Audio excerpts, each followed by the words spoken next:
Hey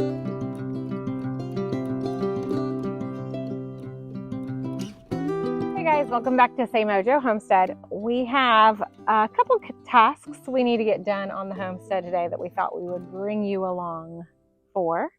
The first is harvesting our grapes, which I love grapes. And I love having grapes, but we don't eat these grapes typically. We don't grow them just for eating.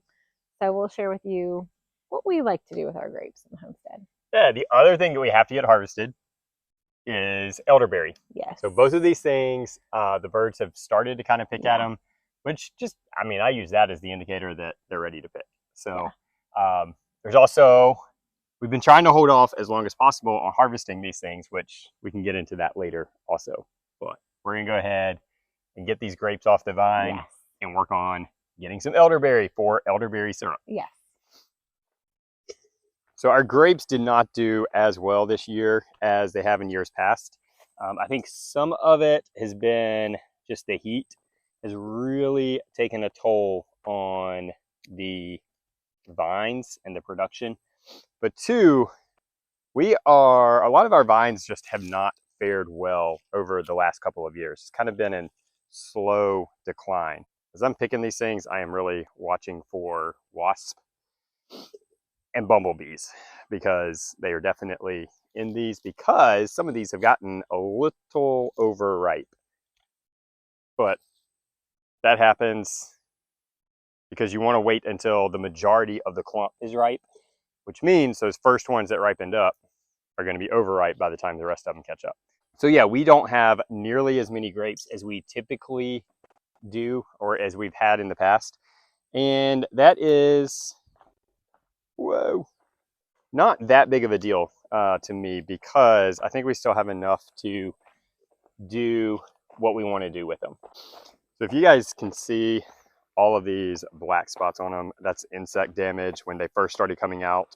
A lot of times bugs like leaf-footed bugs or other things that will puncture it to suck sap. Those are those little puncture marks. Purely aesthetic. The rest of the grape is still fine, so it's not really that big of a deal, because we do not eat these as just like regular table grapes, like Cass mentioned before. We use them to make grape jam. Now there's a difference between jelly and jam, if you don't know. Jelly is typically the form that you'll find grapes made into. Jelly is when you basically take just the juice and use that. Jam is when you still have the pieces of fruit in it. We did a video last year, which I'll link right here, why we prefer the jam over the jelly, and also how to do it, how to make it. So be sure to check that out. So that's what we're going to be using these for. We are going to probably have to freeze them though until we are ready to make it, because we can't make it right now. We've had some issues in the kitchen, I'll just call it that, which we'll get to in a second.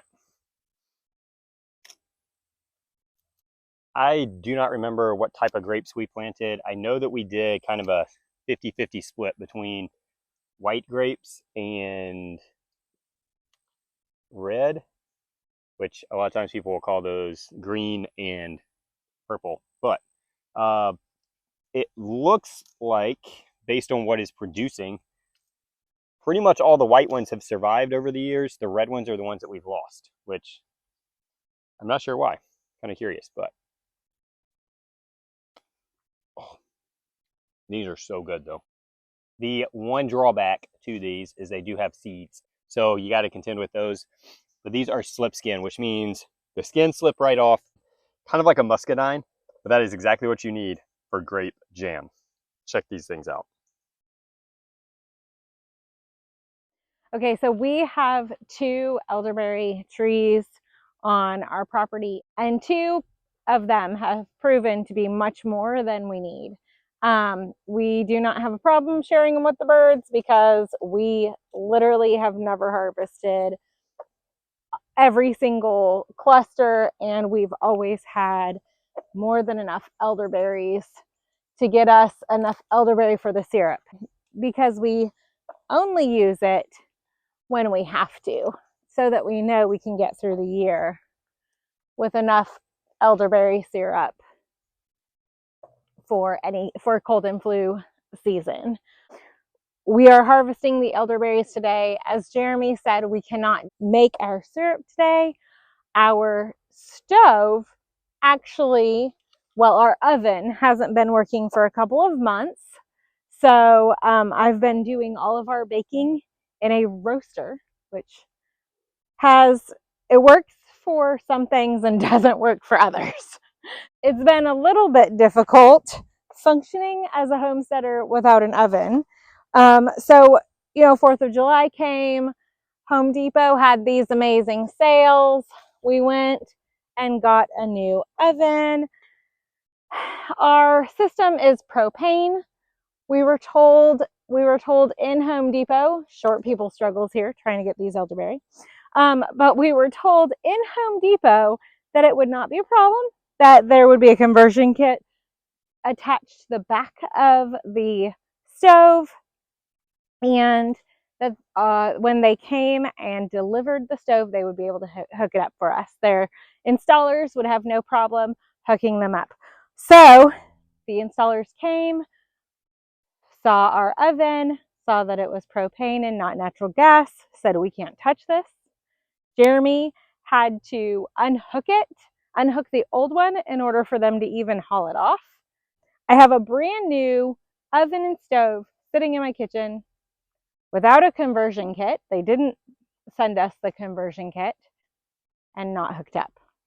And the conversion kit will not come for another few days.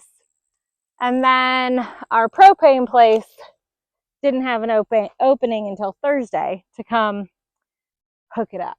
So there it is. Oh, I just almost cut off my finger. That's awesome. We are homesteading without an oven or a stove. And it's definitely been an interesting experience, but we are surviving it. Thankfully, we haven't had kids all week, so that makes it much more manageable, because Jeremy and I are a lot less picky than the kids. So to harvest these elderberries, we're just cutting the clusters off and putting them in this bin.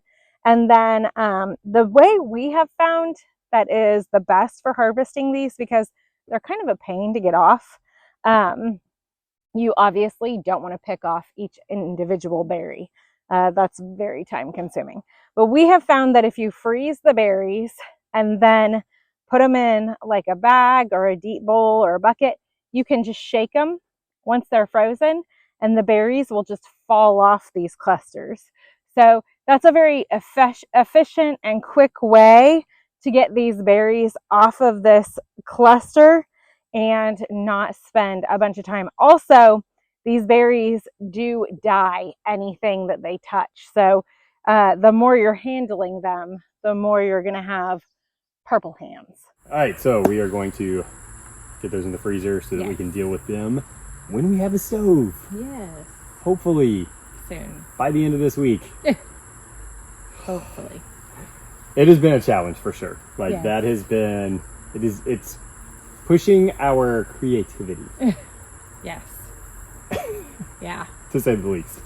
All right, highs and lows? Highs and lows. Let's do it. All right, I'll go first. Okay. So my high, so mine are kind of the same. My high is that the kids haven't been here all week. They've been with my parents. They always do, they call it cousin camp. It's kind of one of their big Christmas presents that they get every year, but they take them and do just all sorts of fun stuff all week long with all of the grandkids. So they haven't been here. The reason that's a high is not because no kids. It's because it allowed us to have a much more relaxed week. Yeah. Just the two of us. Yeah. I feel like you should cue the song. Just the two of us. Oh my gosh. We can make it if we... So it's been good. So we've gone out, had a little bit more time with friends, kid-free, all of that stuff. So that has been a lot of fun. My low would be that the kids are gone this week. So, yeah. I'm glad they're gone and having fun. Right. But I do miss having them here at the same time. So it was the perfect week, as mentioned before, for them not to be here. But they come home tomorrow. That the day that this video will go up, Yes, actually. yes. And so, yes, we'll be glad to get them back home. And then it's almost school time. They start school very, very soon. Yeah. So my low is no stove. Like, that is definitely my low. The kids not being here has been a blessing because of no stove. It just gets really hard to feed children without a way to cook. Yeah. So no stove has been difficult and frustrating at times. My high would be probably that we've been able to have some dates, have some time together, and just get to kind of enjoy hanging out together and not be interrupted, which is fun. Which is fun and nice. Sometimes. Yeah. And productive. Yeah. So that's all we got for you guys this week, because once again, we have plans tonight. Yes. To enjoy our last night of freedom before the kids come. Right. So we're gonna go get ready for that. We thank you guys for hanging out with us as always. If you have any questions on any of this stuff, please leave it in the comments below. We will get back to you on that. And if you have not hit subscribe yet, we invite you to do that. Become a part of our YouTube family and follow along on this homesteading adventure that we have going on out here. So hope you guys have a great week and be blessed.